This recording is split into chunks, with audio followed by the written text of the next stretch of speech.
Bah!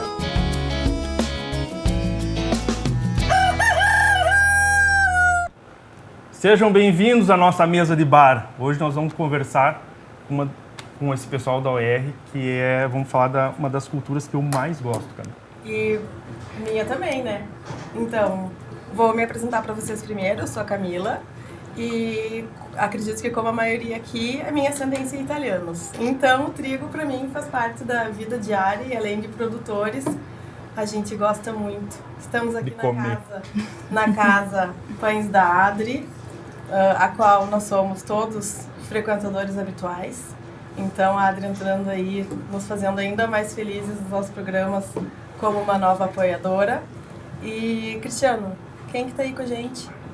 Nós temos aqui com a gente o Igor Pires Valério, doutor em fitomelhoramento, gerente de pesquisa na OER e genética e sementes, é isso? O que mais, Igor? Isso aí. Eu, para apresentar a Josi, vou ter que pegar o meu papelzinho, porque esse currículo é bonito, né, Josi? Josimere Botti, química e mestre em ciências e tecnologia de alimentos e analista de pesquisa e qualidade industrial. Sabe tudo de pão. Olha, estamos aí na caminhada faz um tempo, então a bagagem é interessante. Então acho que a gente vai ter muitos que compartilhar aqui com a Josi hoje. Com certeza. E os nossos patrocinadores. Então vamos agradecer a Bayer, Pioneer e Jato, que estão nessa caminhada com a gente.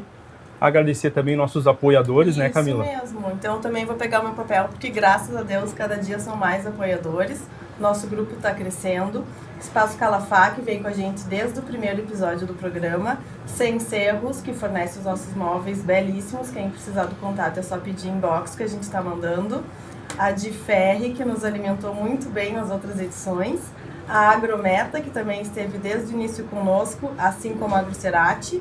E um novo apoiador agora, entrando junto, Save Farm. Que bom. Então, antes de mais nada, vamos molhar o bico. O que vocês estão a fim de beber aqui? Nós temos nossos cardápios. Porque a gente serve tudo que é do agro aqui nessa casa. Nosso bar oferece alcoólicos, não alcoólicos, suquinhos naturais. Eu vou querer uma água e vou tomar vinho. Eu vou querer uma água e vou aceitar uma espumante. Azar. Já vamos começar bem. Vou acompanhar a Camila com uma água e uma espumante. Muito obrigada, Josi. O Edson vai providenciar. Vamos de água e um vinho tinto. Então tá ótimo. Então, 2-2. Então, antes de tudo, eu gostaria de saber uma coisa. A história do trigo. Como é que o trigo veio parar aqui e como é que ele se disseminou no nosso Brasilzão? Obrigada. Bom, essa é uma história bem interessante, porque a gente pode falar de bastante coisa quando fala em história do trigo, mas os primeiros relatos que a gente tem são lá 10 a 15 mil anos antes de Cristo. Claro que é importante a gente entender que aquele trigo que descobriu naquela época, né, o trigo selvagem, é um trigo que... Pouca produtividade. Na verdade, é importante dizer, quando a gente fala em história do trigo, que ele foi originado e domesticado no mesmo lugar. E por que é importante falar isso? Porque tem algumas espécies que foram originadas de um lugar, mas foram domesticadas em outro lugar. E o trigo foi no mesmo. E essa região é a região do Crescente Fértil, região lá da Mesopotâmia, que hoje, basicamente, se a gente for lá tentar entender onde é que é essa região hoje... Egito. Entre Egito e o Iraque. Então, ali naquele povoado ali que se descobriu os primeiros relatos de trigo, aquele trigo selvagem ainda, e um trigo muito antigo, com vários problemas, né? E de lá para cá, a primeira coisa que aconteceu para a gente entender um pouquinho de história foi a domesticação. E a domesticação nada mais é do que a seleção artificial feita pelo homem. E o trigo, eu acho, e vale muita gente, quando fala em trigo, comparar com as outras espécies, porque o trigo, hoje o trigo que a gente consome, o trigo comum, ele é uma espécie muito complexa, porque ele tem 3 genomas, tá? E outra espécie como arroz, soja e milho, uma espécie que tem um genoma só. Só que aquele trigo que foi descoberto lá atrás, era um genoma só. Pô, e como é que chegou esse trigo hoje com 3 genomas, né? O que significa essa questão, ser uma planta de um genoma ou de 3 genomas, Igor? Genoma basicamente é onde estão os cromossomos. Tá. E cada cromossomo tem um número X de genes que vão definir a característica de determinada característica de algo que tem a planta. Então hoje tem uma genética maior envolvida. Genética maior, mais complexa, porque são 3 genomas para estudar. Então muito mais genes envolvidos. 3 genomas numa mesma planta ou derivações? Na mesma espécie, na mesma planta tem 3 genomas. Né? Uau. O interessante é que no trigo, essa complexidade de virar uma planta com 3 genomas foi de um cruzamento natural, não foi feito pelo homem. Que interessante. Porque se a gente pegar, por exemplo, o triticale, que é até uma espécie afim, foi um cruzamento feito pelo homem. Na Embrapa aqui de Passo Fundo. Né? É um trigo por centeio. Então, se eu estou entendendo bem, o trigo é uma planta com cruzamentos genéticos, ela é uma transgênica natural. Daria para se falar isso? Não, porque o transgênico o cruzamento com outras espécies. O centeio, sim. Os centeios. Desculpa, o triticale que traz a genética do centeio, sim. Sim, mas são espécies afins. É diferente você colocar, por exemplo, um transgênico, que a gente pode abordar mais tarde, ele tem de espécies diferentes. Vem de um girassol, vem de um milho, vem de uma arabidopsis. Então são espécies diferentes, são espécies afins. Então já fica esse questionamento, vamos aproveitar para colocar. Temos hoje em dia um trigo transgênico? O trigo é transgênico? No final a gente vai descobrir. Não agora. Mas uma pergunta que eu gostaria de fazer já agora seria um questionamento que eu escuto bastante. Com relação aos grãos ancestrais, para mim já está respondido. Mas o Igor colocou que os grãos ancestrais não serviriam tão bem quanto o nosso trigo de hoje para alimentação humana. E existe esse mito que ele seria mais adequado. E o Igor já nos respondeu, se tu quiser complementar, que se não fossem essas alterações genéticas, a gente costuma falar muito das calorias importantes para continuar a raça humana. Sem alimento, não há perpetuação da espécie. É por isso que se fala até hoje que o trigo foi a cultura que mais ajudou a evolução humana. Porque como ele é uma espécie muito antiga, e esse primeiro trigo foi descoberto, ele tinha baixo teor de glúten, ou seja, impossível panificar com ele. E naquela época o homem era nômade, né? Então dia de caça, de coleta, e ele usava aquelas sementinhas de trigo, que eram muito pequenas, junto para comer com a carne, com peixe. E diziam os antigos que davam maior palatabilidade para a carne, para o peixe. Então ali que começou, né, a alimentação propriamente dita com aquele trigo ancestral. Com a domesticação e com os cruzamentos naturais na época, porque foi logo ali a 8.000 a.C., já se tinha o trigo comum, que é o trigo, né, já com 3 genomas. E vou puxar um gatilho nessa dos 3 genomas, é importante, porque tem um genoma que foi associado desse cruzamento natural, que é o genoma que foi importantíssimo para a qualidade, que é o genoma D, que a gente chama.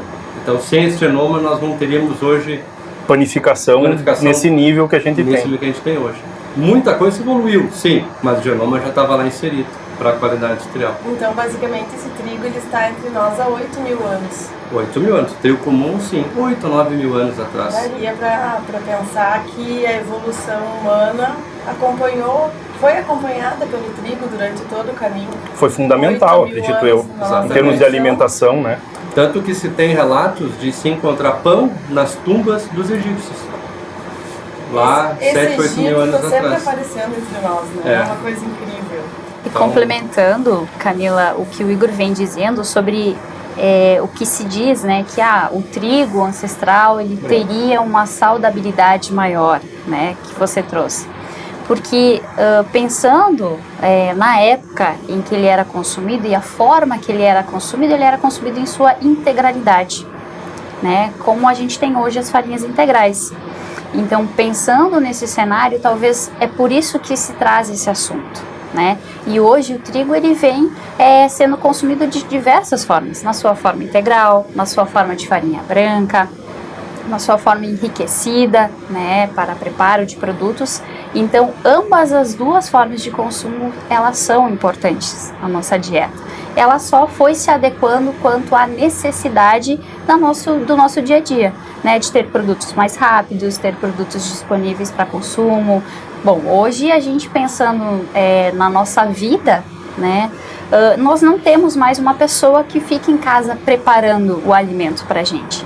E o trigo, ele vem aí com uma carta na manga, pensando no que a gente consome dia a dia, né? A gente consome, pensa no que a gente consumiu hoje no café da manhã. Eu não consigo imaginar a minha vida sem trigo. Café da manhã, o almoço, o lanche da criança que vai para a escola.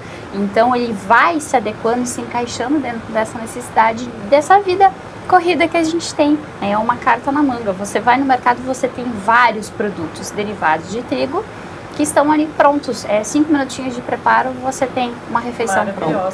E aproveitando que a gente está falando um pouquinho da história, alguns anos atrás eu assisti um documentário espetacular que passa na TV e fala sobre o porquê que nós chegamos na farinha branca. A farinha antigamente era exportada nada mais nada menos do que uma questão logística. A farinha primordial era mais integral, tendia mais para integral, só que como ela tinha muita umidade dentro dela e a moagem era com partes, acredito eu, que ainda vivas de alguma forma do trigo, quando a farinha era colocada nos navios para exportação dos países produtores, elas não chegavam no destino com qualidade para aproveitamento. Tinha que ser descartada toda a carga. Porque o que acontecia? Ela fermentava, ela azedava, ela criava mofos, criava fungos e tinha que ser totalmente descartada. Então, o que foi feito para que mais pessoas pudessem se alimentar, aproveitar essas calorias?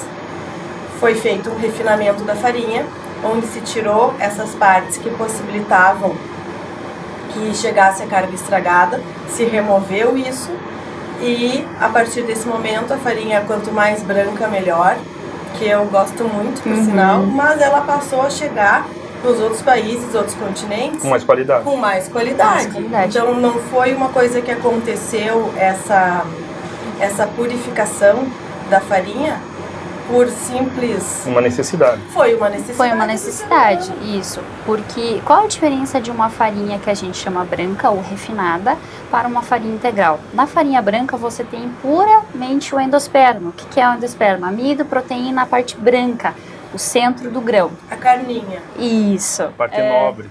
Perfeito. Na farinha integral a gente tem o grão como um todo. Você tem a parte de fora, né, que é a casca, e você tem o embrião, tá? E esse refino que a gente chama, que dá uma vida mais longa para a farinha branca, é porque ela não tem principalmente o embrião. Porque é no embrião onde a gente tem mais gordura, que a gente chama, né, que são os óleos do grão, aonde estão as vitaminas, aonde estão os princípios bioativos, que são os antioxidantes que eles tratam muito na farinha integral. Então esses compostos, eles são biodegradáveis. Então, quando essa farinha ela está processada, você expõe, né, numa farinha integral, você expõe todos esses compostos. E em interação com o ambiente, principalmente com o ar, com o oxigênio, eles vão oxidando. E é isso que fazia com que a farinha chegasse aqui com uma menor qualidade. Ou então, vamos usar um termo que a gente usa, que é o rançoso. Uma farinha rançosa. Que nada mais é do que isso, é uma gordura, os óleos do embrião oxidados. Então, por isso que se tem hoje farinhas integrais, elas com certeza são comercializadas de uma forma mais rápida do que uma farinha refinada ou branca. Então, tem essa diferença e é uma necessidade hoje do mercado. Com certeza. Né? E veio se adequando. E agora está muito em evidência aqui em Passo Fundo, acredito que no Brasil todo, porque agora não existem mais limites, né, para os alimentos. Tu come coisas da Itália, tu come coisas da Espanha, eles comem coisas brasileiras de todo canto do mundo. E agora a semolina, agora nós temos finalmente, acredito que a Adri inclusive trabalhe com ela, porque tu sente a granulometria diferenciada, aquele crocantinho da focaccia, certo? E como é o processo da sêmola? No que ela difere da farinha integral e da farinha branca? Entre farinha branca e farinha de sêmola é a granulometria. Tá? E é uma parte específica do trigo que é extraída. tá? E a diferença também é que uma farinha de sêmola, ela advém de trigos duros, ou trigos durum, que a gente chama, tá? É uma cultivar de trigo diferente que vai me dar essa característica. O Igor pode até colocar melhor, mas hoje no Brasil a gente não tem o cultivo de trigo durum. Isso por causa do ambiente que a gente tem. A gente tem trigos tropicalizados aqui no Brasil. E olhando para fora, Estados Unidos, Canadá, Rússia, o ambiente é diferente. Trigos durum, onde a gente tem a origem da semolina, que é essa farinha diferenciada, você tem um ambiente de mais frio. É onde a gente consegue cultivar trigos com essa característica. Europeu. Perfeito. Então, no Brasil, as farinhas, os produtos que são advindos de semolina, exemplo, as massas de trigo durum, que são espetaculares, que dão aquela característica ao dente, que você morde e sente aquele durinho bem no centro, elas são advindas de trigos de importação. Porque aqui no Brasil hoje a gente não tem o cultivo de trigo durum para a origem dessa farinha. Isso por enquanto, né? Porque por a tecnologia já mudou tanto. Sempre muda. Perfeito. Eu queria perguntar assim, então tem diferentes trigos para diferentes finalidades. O que nós temos no Brasil que a gente planta aqui? Que tipo de trigo para diferentes finalidades? Porque o que o pessoal mais me pergunta é, todo trigo é para pão? Perfeito. Todo trigo é para pão, exceto quando a gente olhar que pão. Qual pão? Qual a característica desse pão? Todo trigo é para pão, eu digo que sim, quando é pão de forma. Tá? Que é um pão que não vai exigir tanta qualidade de proteína, porque quando a gente pensa em qualidade de produto, pensando em rede de glúten, né? Depois a gente pode aprofundar um pouco mais sobre isso. O que é importante na elaboração de produto? Quantidade e qualidade de proteína. Então, um pão de forma, ele requer uma característica de qualidade e quantidade de proteína. Agora, se a gente vai para produtos que exigem um pouquinho mais, pensando num pão francês, pensando num panetone, a gente já precisa uma quantidade e uma qualidade de proteína maior. Então, no mercado, até o Brasil ele tem uma legislação, a IN 38 de 2010, que ela faz a classificação dos trigos perante aos tipos. Então, a gente tem trigos melhoradores, que a gente tem uma qualidade de proteína maior. A gente tem a classificação de trigo pão, que tem uma qualidade... O trigo melhorador seria um trigo superior. Isso aí, é o superior que a gente tem hoje de categoria pensando em qualidade para a indústria de alimentos, tá? O trigo pão, então a gente tem uma qualidade intermediária e a gente tem outras classes que é uma qualidade um pouco menor quando a gente compara com pão e melhorador, que é doméstico, básico e outros usos, né? Que é mais o segmento de trigo para biscoitos. Eu sempre tive essa dúvida, o trigo melhorador, por que ele é chamado de trigo melhorador e tem o trigo branqueador também, já ouvi muito falar. Tu pega uma farinha para pão e tu acrescenta um pouco de farinha de trigo melhorador ou branqueador para melhorar essa tua farinha base, ou não tem nada a ver? Tem muito a ver. Os trigos melhoradores, eles podem ser processados sozinhos, mas para produtos que requerem uma rede de glúten mais forte, tá? Bom, vamos entrar nesse assunto. O que é uma rede de glúten, tá? O glúten, ele não existe por si só numa farinha de trigo. O que existe no trigo e na farinha de trigo são proteínas que venham a formar a rede de glúten. Então, as duas principais proteínas são gliadinas e gluteninas, tá? Essas duas proteínas, quando são hidratadas e quando a gente coloca trabalho mecânico, que é o ato de sovar, né? Sim. Você amassa. Que vai dar a liga. Isso aí, que aí você promove interações químicas entre essas proteínas e a água e forma essa característica única que o trigo tem. Se a gente comparar com uma farinha de milho, a gente não consegue essa característica, porque são dois materiais diferentes. Então, o trigo, por ele ter essa característica, em alguns a gente tem uma qualidade de proteína melhor. Sim. Então, a gente vai ter uma massa melhor, digamos assim. Então, essa classe é dos trigos melhoradores. Pão francês, como eu já coloquei, segmento de massa seca, segmento de panetones vão requerer uma rede de glúten mais forte. Pare e pensa numa massa de panetone, né? Ou então para quem trabalha com pão em casa. sustentar todo aquele recheio cremoso de um chocolate maravilhoso, ou então de frutas cristalizadas. Aquela massa, ela precisa ter uma força maior para, quando fermentar, sustentar toda aquela distribuição de recheio. Então é para esse segmento de produtos que é um trigo melhorador. Só que esse trigo melhorador, ele pode vir a ser misturado com trigos que não apresentam uma característica de força, de massa, tão elevada quanto necessitaria para aquele produto. Você pode ir dosando. Perfeito, aí você vai mesclando. Fazendo um blend, em que esse blend aqui fica bom. Perfeito, é isso aí. É o que os moinhos fazem hoje, tá? Os moinhos, eles vão trabalhando com lotes de trigo. Isso que é importante hoje, segregar o trigo, né? A gente, Perfeito. antigamente, o que a gente tinha? Não segregava, misturava tudo junto e se vendia só por pH.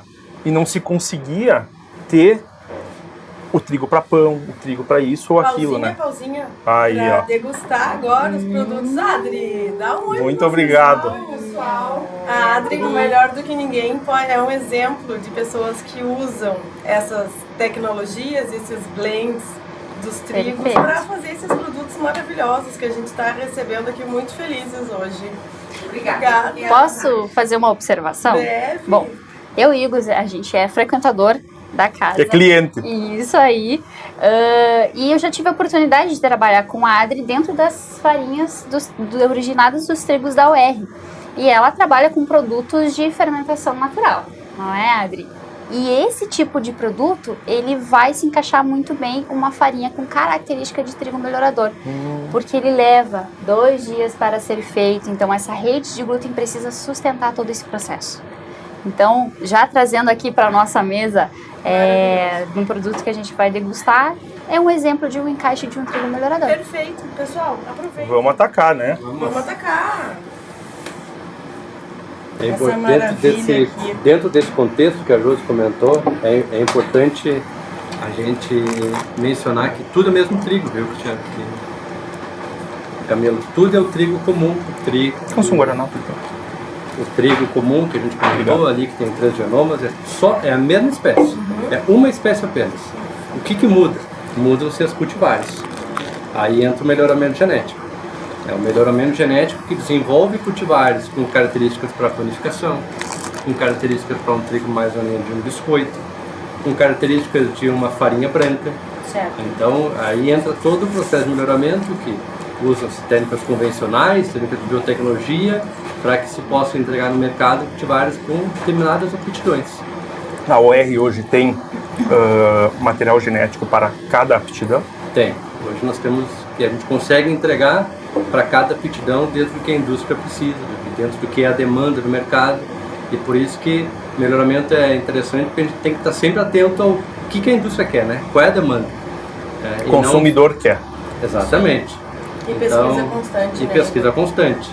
Então, Mas a o gente termina... mais difícil é que vocês têm que conciliar com o agricultor no campo, né? O que o agricultor quer? Quer um trigo mais rústico, que não Ao mesmo tempo. Isso aí. Ao Não mesmo necessite tempo. de tanto cuidado, porque nós temos um clima muito chuvoso no Rio Grande do Sul, no inverno, e daí chuva, calor, doença, né? Então o agricultor gosta de um trigo mais rústico nesse sentido. Mas normalmente o rústico não é o melhor trigo em produtividade e às vezes não na qualidade, né? Sabe que hoje está quebrando esse paradigma. Estão já. conseguindo. Hoje está quebrando esse paradigma de que trigo rendedor é trigo que não é sadio. Não, hoje se quebra esse paradigma. Hoje existem cultivares com altíssimo teto produtivo e ao mesmo tempo entrega uma ótima resistência a doenças e também qualidade industrial. Nós mesmos na UR Sementes hoje temos cultivares que atendem essa demanda e se tornam diferentes no mercado por isso. Que bom, Igor. Por Nós apresentar- ficamos muito felizes. É importante. Porque, como produtores rurais, nem sempre se plantou soja aqui nessa região. Uhum. Antigamente, a nossa lavoura vem já do meu avô. O meu avô plantou muito trigo e muita cevada na história dele, até chegar a soja aqui no sul do Brasil. E o meu pai seguiu plantando muito trigo, plantando cevada. E é curioso porque o trigo está, inclusive, muito assim inserido na nossa própria história aqui de Passo Fundo. Eu não sei se vocês sabem, vocês já ouviram falar da festa do trigo que acontecia na Avenida Brasil? plantavam até trigo no canteiro, né? Plantavam trigo no canteiro, colhiam com colhedoras muito diferentes das que a gente tem hoje. A última que eu vi imagens foi em 1957, então a gente teve a festa do centenário em Passo Fundo, tinha a rainha do trigo, os canteiros plantados com trigo, as que a gente chama colheitadeiras, colhendo na Avenida Brasil. Já imaginou isso? Isso é a nossa história direta. E garanto que avós e amigas nossas foram rainhas do trigo. E agora estamos aqui. E daquela época para hoje, a gente consegue imaginar o que a planta de trigo evoluiu? Muito. Então, tudo isso é melhoramento genético, né? Então a gente pode aí falar de várias coisas, né? Como resistência a alumínio, né? Antigamente não se tinha resistência a alumínio. E nossos solos, né? Isso. Nossos solos são muito presentes o alumínio, né? A gente corrige justamente para quebrar esse problema que é o alumínio tóxico às raízes, né? Então, esse melhoramento... Região, né? Porque a nossa região sul é mais carente desse solo mais corrigido, mas se a gente subir para o Paraná, subir para o Cerrado, né? Aí já é uma região com solos mais corrigidos. Né? Então, por isso que até no desenvolvimento de uma cultivar, você tem que pensar nela como um todo para a empresa. Que ela possa andar bem aqui e lá no Brasil Central. Então, os desafios são maiores ainda, né? E tem trigo transgênico aqui no Brasil? Bom, esse é um tema bem importante, né? E bastante relevante da gente comentar. E o trigo transgênico no Brasil não tem. A gente não tem... Primeiro que não se tem autorização da CTN-Bio, nem de outros órgãos que estão envolvidos no aceite do trigo transgênico. Não existe no Brasil, porém existe na Argentina, um país vizinho, onde o trigo transgênico já é aceito. E ele é transgênico para quê? Qual que é a finalidade da transgenia? Bom, ele é chamado de HB4, que esse é o nome do gene, tá? E é o gene que dá resistência à seca. Ah, tá? Muito importante. Porém, tem outro gene junto no pacote, que é o de resistência a herbicida, tá? Então, na verdade, são dois eventos dentro desse trigo transgênico. Que hoje aqui no Brasil não tem. Hoje no Brasil não tem. Acredito eu que ainda vai um tempo, até que se consiga a permissão para o plantio. Primeiro que vai ter que provar que, de fato, essa tecnologia de resistência a estresse hídrico funciona aqui. Porque se não funcionar, não tem por que entrar, certo? E na Argentina já se tem muito teste, e o que se viu é que tem regiões que andam bem, tem regiões que não andam bem. Então, por isso eu acho que ainda vai um tempo até se consolidar. Isso pensando em América do Sul, né? Porque se a gente pensar na Europa, não vai entrar. Eu digo que não vai entrar porque outras culturas como soja e milho não entrou, né? Sim. Eles têm um outro entendimento, né? E se a gente pensar o trigo como um pãozinho de cada dia, numa situação mais sagrado, mais religioso, aí mesmo que não vai entrar, no meu entendimento. Então eu acho que para a América do Sul, acho que sim, mas vai levar um tempo ainda. Mas é importante a gente ressaltar que para te conseguir a aprovação de um material transgênico, tu tem que averiguar de N formas, um processo muito longo de que ele é apto para a segurança alimentar. Então, além de a gente conseguir, no momento que a gente pode aplicar um defensivo agrícola, que nada mais é do que uma coisa que ajuda a planta a render mais, que também passa por N auditorias para ver se aquilo é pró-segurança alimentar.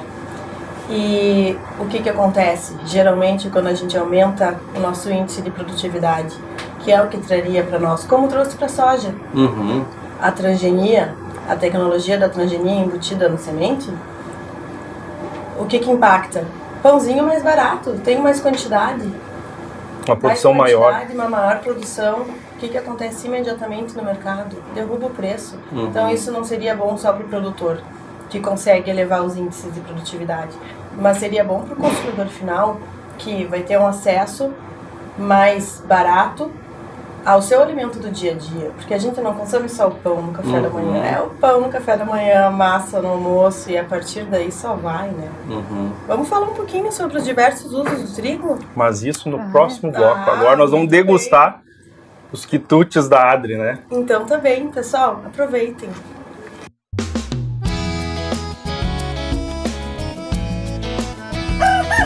Agrobar